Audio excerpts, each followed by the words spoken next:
গতকালকে একটা স্থলন হয়েছিল বাংলাদেশের দক্ষিণ অঞ্চল এবং নর্থ বেতে। এটা আজকে আরও ইন্টেন্সিভ হয়ে এটা গভীর নিম্নচাপ হিসাবে এটা আপনার যশোর এবং তৎসংলগ্ন এলাকায় অবস্থান করছে। এর প্রভাবে সারা দেশে অনেক জায়গায় ভারী থেকে অতি ভারী বর্ষণ হচ্ছে। ইতিমধ্যে সর্বোচ্চ বৃষ্টি আপনার 273 মিলিমিটার বৃষ্টি হয়েছে গত 24 ঘন্টায় কুতুবদিয়ায়, এবং কক্সবাজারে গতকালকে বৃষ্টি হয়েছে 225 মিলিমিটার, এবং তার আগের দিন হচ্ছে আপনার 378 মিলিমিটার।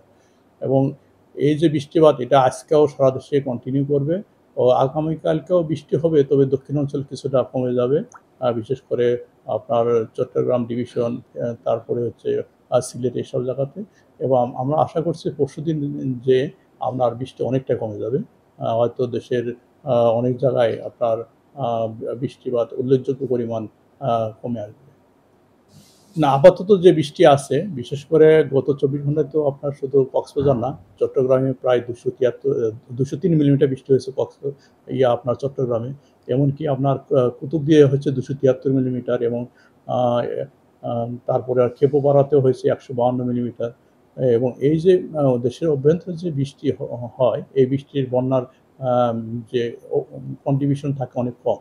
তবে যেহেতু দেশের আপার ক্যাচমেন্ট, বিশেষ করে আসাম, মেঘালয়, এইসব জায়গায় ওই রকম বৃষ্টির সম্ভাবনা নেই।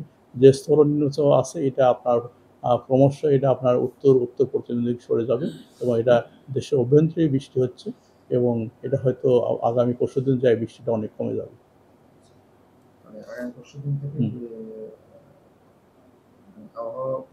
অনেক উন্নতি হবে।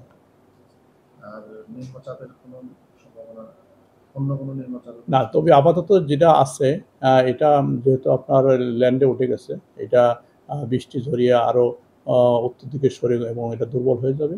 তবে নতুন করে যেটা হচ্ছে আপনার সাগরে এ মাসে আবার লঘুচাপের সম্ভাবনা আছে, 1টা থেকে 2টা। এর ভিতরে একটা নিম্নচাপও হতে পারে এই সেপ্টেম্বর মাসে।